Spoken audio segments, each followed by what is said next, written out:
Hello, this is Minute English from BBC Learning English. I'm Neil, and I'm Georgie. Whether it's Cinderella, David and Goliath, or the Rocky movies, we all love an underdog story. The underdog in a situation is the person who seems least likely to win. Nevertheless, with some luck and plenty of hard work, the underdog sometimes ends up the winner. Sport is full of underdog stories. Many teams expose people who play with courage and end up beating the superstars and multi-million-pound clubs.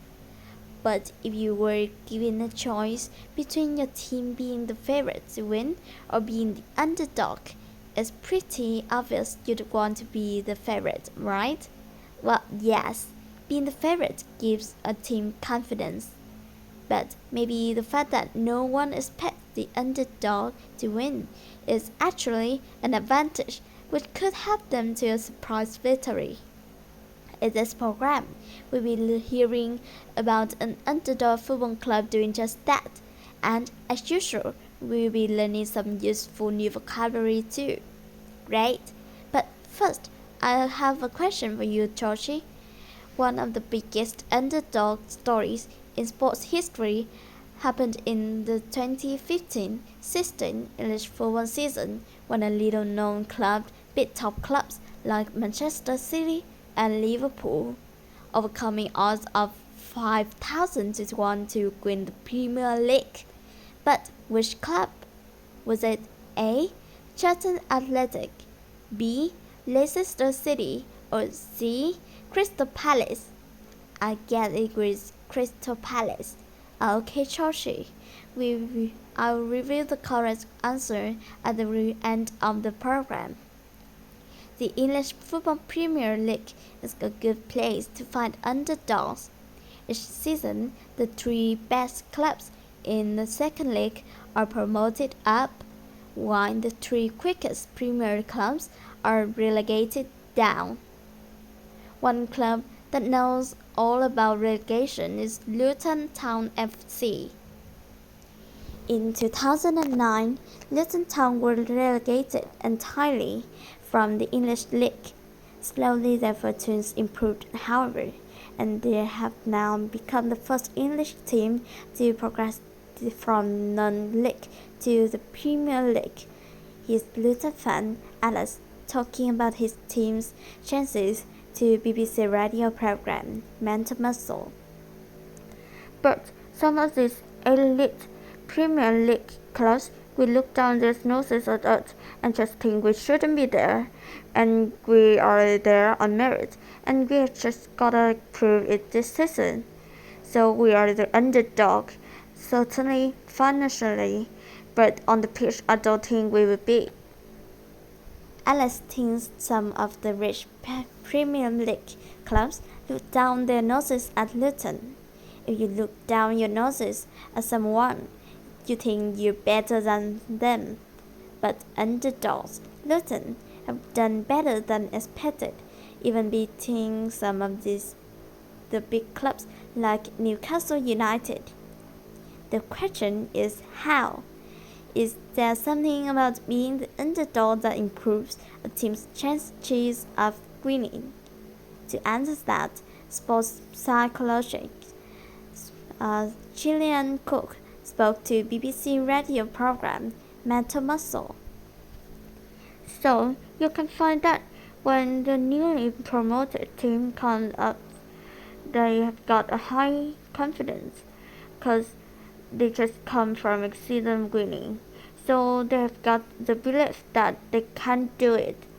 But on the flip side, it's just as important to look at the top dogs' performance too. Everyone expects them to win. They're playing the newly promoted good team, so we might think of Man City, who might be about to come up against Luton Town.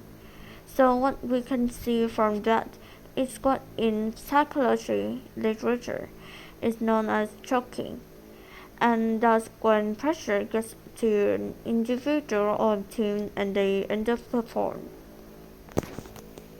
Clubs newly promoted to the Premier League are used to winning and start the season confidently. On the flip side, they have to play much stronger teams than before. The phrase "on the flip side" is used to show the opposite, less positive side of something. Of course, it's not just the underdog playing, there are also top dogs, the most successful or powerful person or team. No one expects underdogs to win, and this gives them freedom to relax and play naturally. Top dogs, on the other hand, experience a lot of expectation, and they sometimes lead to choking, a sports term which describes the failure of a player to perform their best because of psychological pressure of social expectation.